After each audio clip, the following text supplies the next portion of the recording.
আমি ভাত। প্রতিদিন ডাল ভাত খেতে মোটেও ভালো লাগে না আমার। আজ আমি মোটেও ভাত খাবো না। আরে মা, তোর আবার কি হলো? হঠাৎ পেতনিদের মতো কান্না জুড়লি কেন? দেখেছো মা, দেখেছো, বাবা আমাকে পেতনি বললো। আহ, কি সব বলছো বলো তো মেয়েটার সামনে? পেতনিদের মতো কাঁদবো না তো কি করব বলো? আমি পেতনিদের মতোই কাঁদবো। প্রতিদিন সে এত এত মাছ মারো, তা করোটা কি? বাড়িতে মাছের ভেতরেও মাছই দেখা যায় না। শোনো গিন্নি, শোনো, তোমার মেয়ের কথা শোনো। বলি, মাছ খাবোটা কি করে বলো তো? চাল ডাল সবই তো মাছ বিক্রি করি কিনি। থাক, তোমার আর মাছ খেতে হবে না, এই ভাতই খাও। পাগলি মেয়ের কথা শোনো। আজ ভাত খেয়ে নে, কাল আর কোনো মাছ বিক্রি করব না। কাল পেট ভরে মাছ খাস, কেমন? গদাই কোনো রকমে মেয়েকে বুঝিয়ে সেদিন ভাত খাওয়ালো। পরের দিন সে জাল নিয়ে নদীতে গেল মাছ ধরতে।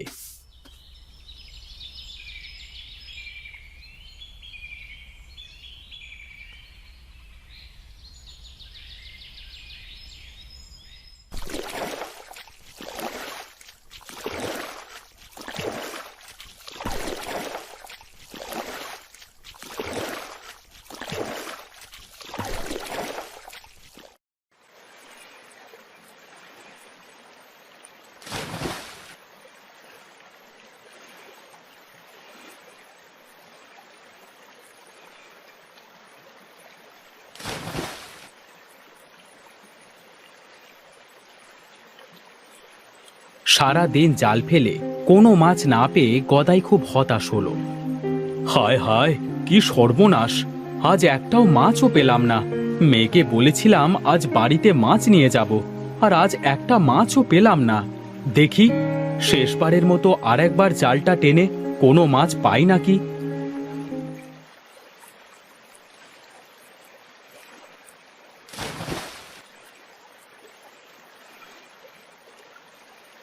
গদাই জালটা টেনে ওপরে উঠিয়ে দেখল সেখানে সোনালী রঙের দুটো মাছ।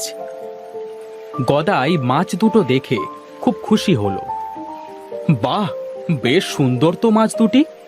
যাই হোক, দুটো মাছ তো পেলাম, এই দুটো মাছ দিয়েই মেয়েটার আজ হয়ে যাবে।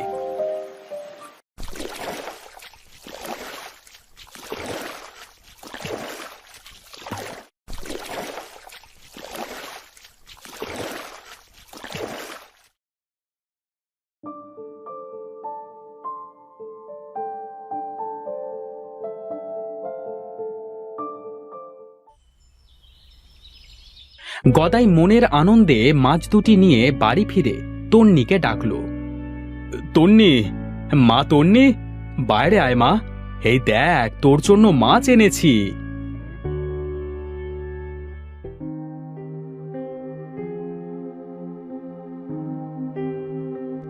বাবা, আমার জন্য মাছ এনেছো?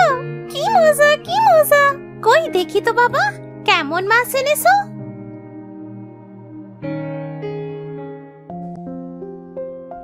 বাহ, মাছ দুটি তো খুব সুন্দর। হোগো, এত সুন্দর মাছ তুমি কোথায় পেলে বলো তো? নদীতে পেয়েছি গো, আজ এই দুটো মাছই পেয়েছি। যাও যাও, তাড়াতাড়ি মাছ দুটি আমার মেয়েটাকে ঝোল করে দাও।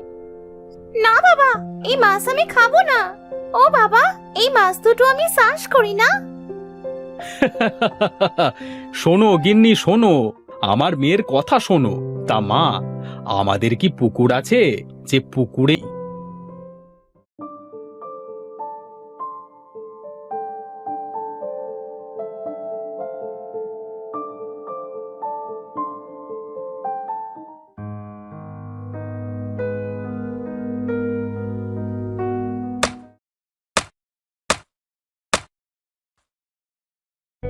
গদাই গোয়ালঘরটা সুন্দর করে পরিষ্কার করে গোয়ালঘরের ভেতরে পানি দিয়ে মাছ দুটি ছেড়ে দিল।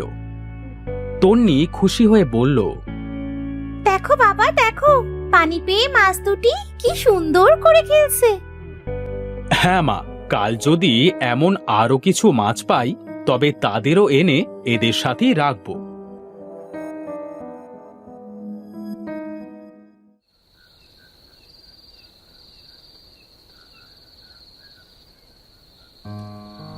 বোন, এই জেলেটাই আমাদের প্রাণ বাঁচিয়েছে। এখানে কিছু মাছ দিয়ে আমরা জেলেটাকে সাহায্য করতে পারি, কি বলিস? হ্যাঁ বোন, নিশ্চয়ই। এতে জেলেটা মাছ বিক্রি করে সংসারের অভাবের হাত থেকে বাঁচতে পারবে।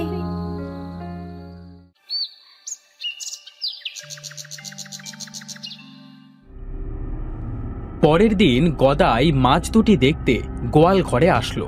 গোয়াল ঘরে এসে সে তো খুব অবাক হলো। আরে, আমি কি স্বপ্ন দেখছি নাকি? আরে না না, আমি তো ঠিকই দেখছি। রাতারাতি আমার গোয়াল ঘরে এত মাছ এলো কোথার থেকে? গিন্নি, ও গিন্নি, আরে বাইরে বেরিয়ে এসো তো। আরে তাড়াতাড়ি এসো একটু। আরে কি হয়েছে, ডাকছো কেন? গিন্নি, কাল তো আমরা দুটো মাছ রেখেছিলাম, আর আজ গোয়াল ঘর ভর্তি মাছ। আরে তাই তো, এই মাছ দুটি দেখছি খুব লক্ষ্মী। আসতে না আসতেই এতগুলো মাছ দিল। গিন্নি, আজ থেকে আর নদীতে মাছ ধরতে যাব না। আজ থেকে আমরা এই গোয়াল ঘরে মাছের চাষ শুরু করব। গদাই গোয়াল ঘর থেকে বেশ কিছু মাছ ধরে খুশি মনে বাজারে বিক্রি করতে গেল।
সে আজ বেশ ভালো দামে সব মাছ বিক্রি করে বাড়ি ফিরল। ওগো, তা তোমাকে আজ এত বেশি খুশি খুশি মনে হচ্ছে? তা এত খুশি কেন গো? খুশি হব না তো কি, তুমি বলো গিন্নি। জীবনে এই প্রথম এত টাকার মাছ বিক্রি করলাম।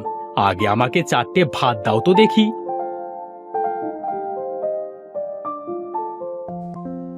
আজ বাড়িতে এত ভালো ভালো খাবার দেখে গদাই বলল, তা গিন্নি, মাছ পেয়ে মনে হচ্ছে আজ একেবারে মাছের হাট বসিয়েছ।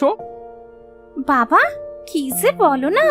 মাছের পুকুর যদি বাড়িতে থাকে তাহলে খাবার সময় তো মাছের হাট বসবেই।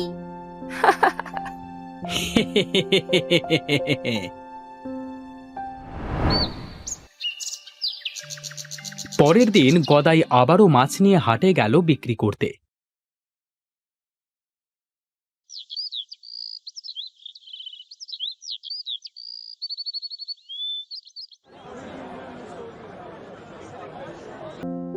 প্রতিদিন মৎস্যকন্যা দুটি তাদের জাদু দ্বারা গোয়ালঘর ভর্তি মাছ দিত, কিন্তু বোকা গদাই সেসবের কিছুই বুঝতে পারত না। সে প্রতিদিন গোয়ালঘর থেকে মাছ নিয়ে হাটে বিক্রি করতে যেত। এভাবে গদাইয়ের সংসারে বেশ সচ্ছলতা ফিরে আসলো। গদাইয়ের এত মাছ দেখে রবিনের বেশ হিংসে হতে লাগলো। গদাই যদি গোয়াল ঘরে মাছ চাষ করতে পারে, তবে আমিও কেন পারবো না? আমি গদাই থেকে মাছ নিয়ে সেই মাছ আমার গোয়াল ঘরেও চাষ করব। রবিন এইসব ভাবতে ভাবতে গদাইয়ের বাড়ি গিয়ে গদাইকে বলল, ভাই গদাই, আমিও ভেবেছি তোর মতো গোয়াল ঘরে মাছ চাষ করব। তা আমাকে কি তোর এখান থেকে কিছু মাছ দিবি? তোর মাছ দিয়েই প্রথমে চাষটা শুরু করতাম। কেন নয় ভাই, তোর যে যে মাছ পছন্দ সেগুলোই নিয়ে যা। তুই আমার ভাই মানুষ, আমি কি তোকে না করতে পারি? রবিন গদাইয়ের কথায় খুশি হয়ে গোয়াল ঘরে গেল মাছ আনতে। সে গোয়াল ঘরে গিয়ে সেই সোনালী মাছ দুটি পছন্দ করে বলল, ভাই গদাই, আমার এই দুটি মাছ খুব পছন্দ হয়েছে। আমি কাল এসে এই মাছ দুটি নিয়ে যাব।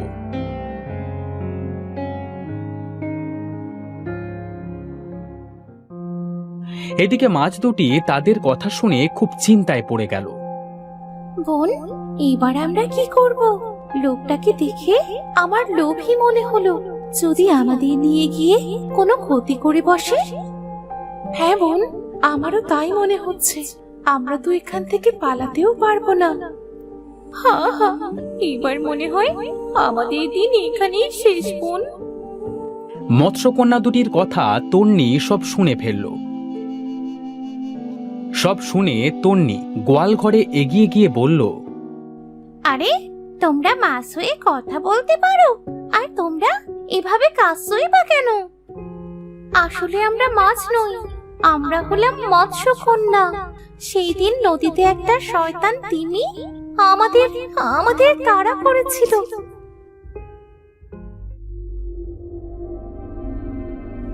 বোন দেখ, শয়তান তিমিটা আজ আবার আমাদের কাছে আসছে। তাড়াতাড়ি পালা, নইলে যে আজ আমাদের খেয়ে ফেলবে।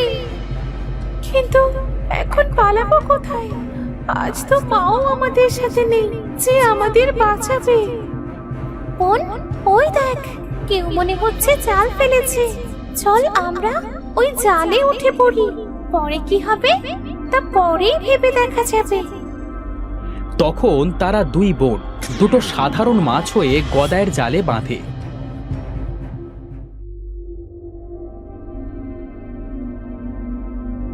এদিকে দুষ্ট তিমিও তাদের খুঁজে না পেয়ে চলে যায়।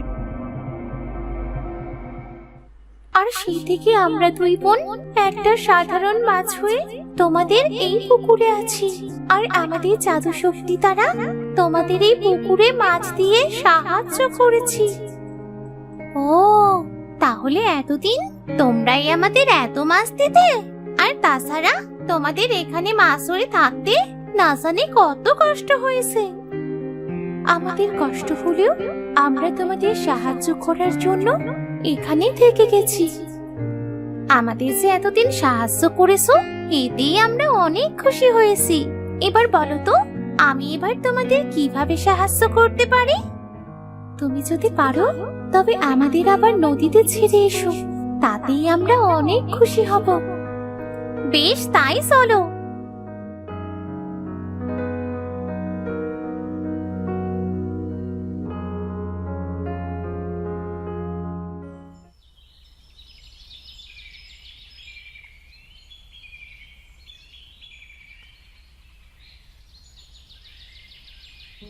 তন্নি সোনালী মাছ দুটিকে নিয়ে নদীতে ছেড়ে দিল। সাথে সাথেই মাছ দুটি তাদের মৎস্যকন্যা রূপে ফিরে এলো। তন্নি তাদের দেখে বলল, বাহ, তোমরা দেখতে তো খুব সুন্দর। তোমাদের এই নদীতেই সুন্দর মানায়। তুমিও অনেক সুন্দর মিষ্টি মেয়ে। তোমাকে অনেক ধন্যবাদ আমাদের আবার নতুন জীবন দেবার জন্যে।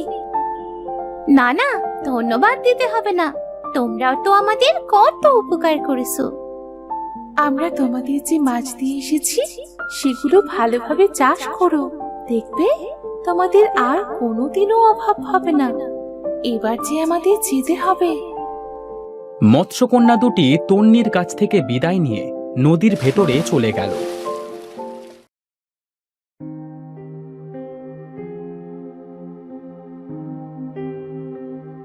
এদিকে তন্নি এসে তার বাবা মার সাথে সব কথা খুলে বলল। আহারে, আমরা এতদিন কিছুই বুঝতে পারলাম না। না জানি মাছ দুটো কত কষ্ট পেয়েছে। না জেনে মাছ দুটো তো কাল ওই রবিনকে দিয়ে দিতে। কাল আসলে এখান থেকে কিছু মাছ দিয়ে বিদায় করো।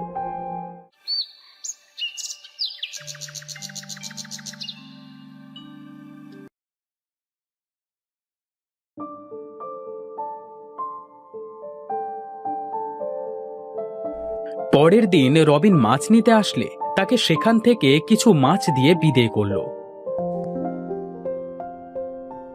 এরপর থেকে গদাই মাছগুলোর খুব পরিচর্যা করত।